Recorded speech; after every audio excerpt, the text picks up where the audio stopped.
ഇന്നിപ്പോൾ നമ്മൾ നിയമസഭയിൽ മറ്റൊരു ചോദ്യോത്തരം കണ്ടില്ലേ? അതായത് പിണറായി വിജയൻ ഒരു കുപ്പിയിലെ വെള്ളം എടുത്തിട്ട് ഈ സമരത്തിന് നേരെ അടിച്ച ജലപീരങ്കിക്കകത്ത് മോശം വെള്ളമാണ് എന്ന് അദ്ദേഹം നിയമസഭയിൽ വന്ന് പറഞ്ഞു, വെള്ളം ഉയർത്തിയിട്ട്. അതിന് രമേശ് ചെന്നിത്തല കൊടുത്ത മറുപടി കണ്ടില്ലേ? എന്തൊരു മാന്യവും വളരെ ഗംഭീരമായിട്ടൊരു മറുപടിയായിരുന്നു അത്. അതായത് എല്ലാ കാലത്തും വെള്ളം എടുക്കുന്നത് വാട്ടർ അതോറിറ്റിയുടെ വെള്ളമാണ്, നിങ്ങളുടെ കാലത്താണെങ്കിലും അങ്ങനെ തന്നെയാണ്.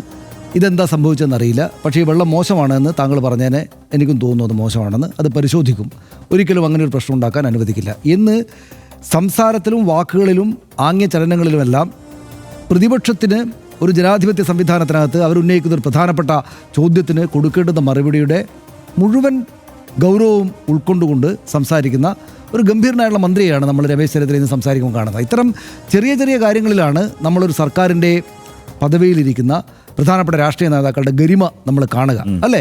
അതായത് അദ്ദേഹം ഏത് സാധാരണക്കാരായ ഒരു മനുഷ്യനും ആ ഒരു പ്രശ്നം ഉന്നയിച്ചപ്പോൾ അതിനെ പരിഹസിക്കാനോ തള്ളിക്കളയാനോ ഒന്നും ശ്രമിക്കാതെ അത് നോക്കാം, പരിശോധിക്കാം എന്ന മറുപടി നൽകുകയും ചെയ്തു. എന്നാൽ അതിൻ്റെ ഈ മോശം വെള്ളം സമരം ചെയ്യുന്ന ആളുകൾക്ക് മേലേക്ക് അടിച്ചാൽ അത് രോഗബാധയ്ക്ക് കാരണമാകുമെന്ന ഗൗരവം പൂർണ്ണമായിട്ട് ഉൾക്കൊള്ളുന്ന ഒരു മുതിർന്ന മന്ത്രിയാണ്. അപ്പോൾ കേരളത്തിൽ മുഴുവൻ ആളുകൾക്കും തോന്നും, കൊള്ളാമല്ലോ, നമുക്ക് ആഭ്യന്തരമന്ത്രിയായിട്ട് ഇങ്ങനെ ഗൗരവമുള്ള ഒരാളെ രമേശ് ചെന്നിത്തലയെ പോലൊരു മുതിർന്ന നേതാവിനെ കിട്ടിയല്ലോ, നമുക്ക് സമാധാനത്തോടെ മുന്നോട്ട് പോകാമല്ലോ എന്നൊരു സന്തോഷം ഉണ്ടാകുന്നൊരു പ്രാഥമികമായുള്ള കാഴ്ചയായിട്ടാണ് എനിക്ക് തോന്നിയത്. ഇതിപ്പോൾ ഒരു വലിയ കാര്യമൊന്നുമല്ല. ഒരുപാട് രാഷ്ട്രീയ നേതാക്കൾ കഴിഞ്ഞ സർക്കാരിൻ്റെ കാലത്തും ഈ സർക്കാരിൻ്റെ കാലത്തും ഒക്കെ അങ്ങനെ തന്നെയാണ് പെരുമാറുക. പക്ഷേ അതോട് ചേർത്ത് വെച്ച് ആലോചിക്കുമ്പോഴാണ് നമ്മൾ കെ മുരളീധരൻ എന്തായി ചെയ്തുകൊണ്ടിരിക്കുന്നതെന്ന് തോന്നുന്നത്. അതായത് അതേക്കാൾ ഗൗരവതരമായൊരു വിഷയമാണ് ഈ സംഭവത്തിൻ്റെ ഭാഗമായിട്ട് ഉന്നയിക്കുന്നത്. ശരിയാണ്, പിന്നെ പ്രതിപക്ഷം ഒരുപക്ഷെ കടത്തി വിമർശിക്കുന്നുണ്ടാകണം സർക്കാരിനെ, പക്ഷേ ഗൗരവതരമായിട്ടുള്ള വിഷയമാണ്, ആരോഗ്യ മേഖലയാണ്. പിന്നെ കെ മുരളീധരൻ വിചാരിക്കേണ്ടത് എന്താണ്? ഇനിയിപ്പോൾ അടുത്തൊന്നും തെരഞ്ഞെടുപ്പ് വരാനില്ല, ഇല്ലല്ലോ. ഒരു ലോക്സഭാ തെരഞ്ഞെടുപ്പ് പോലും വരാൻ ഇനി പെട്ടെന്നൊന്നും വന്നിട്ടിപ്പോൾ 35 ദിവസമായതേ ഉള്ളൂ. അപ്പോൾ ഒരു തെരഞ്ഞെടുപ്പ് സാധ്യതയില്ല, അങ്ങോട്ടേക്ക് ഇത്ര കർക്കശമായിട്ട് സംസാരിക്കേണ്ടതില്ല, അങ്ങനെ കർക്കശമായിട്ട് സംസാരിക്കേണ്ട വിഷയമോ സാഹചര്യമോ ഇല്ല. അവിടെ നിന്ന് അതികഠിനമായിട്ടൊരു പരിഹാസമൊന്നും വന്നിട്ടില്ല. എന്നിട്ടും അദ്ദേഹം വീണമീട്ടൽ, പിന്നെ റീൽസ് ഉണ്ടാക്കൽ എന്ന് പറഞ്ഞ് പരിഹസിക്കുകയാണ്. ഇതിപ്പോൾ പരിഹസിക്കുന്നത് കെ മുരളീധരൻ്റെ പൊതുരീതിയായിരിക്കാം. അതങ്ങനെ ചെയ്യുന്നതിനൊന്നും ഇപ്പോൾ നിയമസഭ എന്തൊക്കെ കണ്ടിരിക്കുന്നു, രാഷ്ട്രീയ നേതാക്കൾ എന്തൊക്കെ അങ്ങോട്ടും ഇങ്ങോട്ടും പറയും, തമാശ പറയും, അങ്ങനെയൊക്കെ വെച്ച് നോക്കുക എന്ന് വലിയൊരു പരിഹാസമാണോ എന്ന് വെച്ചാൽ അല്ല. പക്ഷേ നമ്മളൊരു ഗൗരവതരമായ കാര്യം ചർച്ച ചെയ്യുകയാണ്.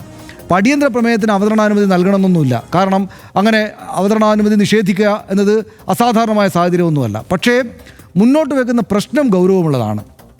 അപ്പോൾ ആ ചോദ്യം ഉന്നയിക്കുന്നയാളെ പ്രതിപക്ഷത്തെ ആകപ്പാടെ ഇല്ലായ്മ ചെയ്യുക, കഴിഞ്ഞ മുൻ സർക്കാരിനെ വല്ലാത്തോതിൽ വിമർശിക്കുക, എന്നിട്ട് അവിടെ കൊണ്ട് നിർത്തിയോ? രണ്ടാമത് മുൻ ആരോഗ്യമന്ത്രി വീണ ജോർജ് ഒരു ഫേസ്ബുക്ക് പോസ്റ്റ് ഇട്ടപ്പോൾ വീട്ടിലിരുത്തിയ ആളുകളെ അവിടെ ഇരുന്നാൽ മതി, പോയി പണി നോക്കാൻ പറ എന്ന് പറഞ്ഞൊരു നടപ്പാണ്. ഒരു മന്ത്രി, ഒരു മുതിർന്ന രാഷ്ട്രീയ നേതാവ്, ഒരു മന്ത്രി. അപ്പുറത്ത് രമേശ് ചെന്നിത്തല ഇന്ന് ഈ എങ്ങനെ പ്രവർത്തിക്കണം ഒരു ജനാധിപത്യ സംവിധാനത്തിനകത്ത് പ്രതിപക്ഷ ചോദ്യങ്ങളോട് ഈ ഭരണപക്ഷത്തെ മന്ത്രി എന്ന് ഉദാഹരണം ചൂണ്ടിക്കാണിക്കുമ്പോഴാണ് ഇദ്ദേഹം ഈ കാണിക്കുന്നത്. ഈ അദ്ദേഹത്തിന് എത്ര കാലത്തെ രാഷ്ട്രീയ പ്രവർത്തന പാരമ്പര്യമുള്ളതാണ് ഹർഷ? അദ്ദേഹം എത്ര കാലം വീട്ടിലിരുന്നിട്ടുണ്ട്? ഇനി പോട്ടെ, അദ്ദേഹത്തിന് വിട്. ഇപ്പോൾ രാജ്യത്ത് ഭരിക്കുന്നത് ആരാണ്? നരേന്ദ്രമോദി സർക്കാരാണ്. 15 വർഷമായിട്ട് ഭരിക്കുകയാണ്, 15 വർഷത്തിലേക്ക് പോവുകയാണ്. അപ്പോൾ ഇതിനു മുമ്പ് രാജ്യം 10-70 കൊല്ലക്കാലം കോൺഗ്രസ് ഭരിച്ചു. അവർ തോറ്റിരിക്കുകയാണ്. രാഹുൽ ഗാന്ധി, സോണിയാഗാന്ധിയും തോറ്റിരിക്കുകയാണ്. തോറ്റിട്ട് വീട്ടിലിരുന്നോളൂ, നിങ്ങൾ മിണ്ടണ്ട എന്നാണോ കെ മുരളീധരൻ പറയുന്നത്? രാഷ്ട്രീയ കേരളത്തോടും രാഷ്ട്രീയം ശ്രദ്ധിക്കുന്ന ആളോടും പറയുന്നത് തോറ്റിട്ട് മിണ്ടാതെ രാഹുൽ ഗാന്ധിയും സോണിയാഗാന്ധിയും എല്ലാം തോറ്റിട്ട് വീട്ടിലിരുന്നോളൂ എന്നാണോ ഈ പറയുന്നത്?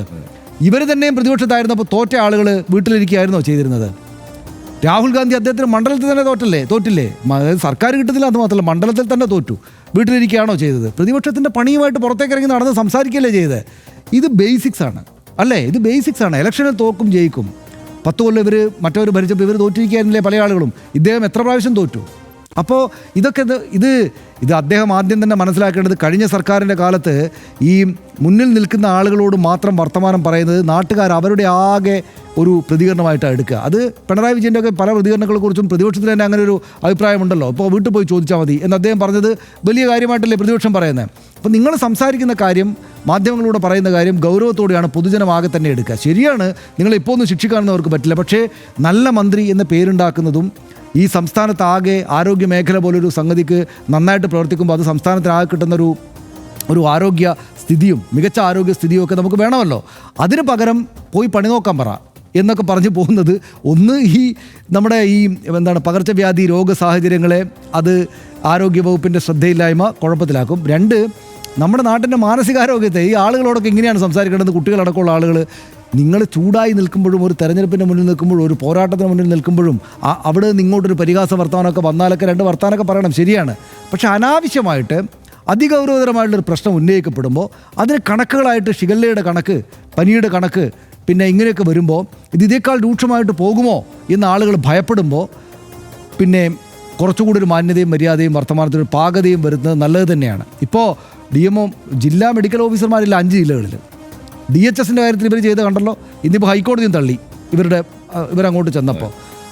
അപ്പോൾ ആകപ്പാടെ പ്രശ്നമാണ് എന്ന് ഒരു ഘട്ടത്തിലെങ്കിലും മനസ്സിലാകേണ്ടുന്ന ഉത്തരവാദിത്തമുള്ള, അതിന് ശേഷിയുണ്ട് എന്ന് നമ്മൾ കണക്കാക്കിയിരുന്ന കെ മുരളീധരൻ ഓരോ ദിവസവും ഒരു സ്റ്റെപ്പ് വെച്ച് താഴേക്ക് ഇറങ്ങുകയാണോ എന്ന് അദ്ദേഹത്തിൻ്റെ വിമർശകരെങ്കിലും പറയും എന്ന് അദ്ദേഹം മനസ്സിലാക്കിയാൽ കൊള്ളാം എന്നാണ് എനിക്ക് തോന്നുന്നത്.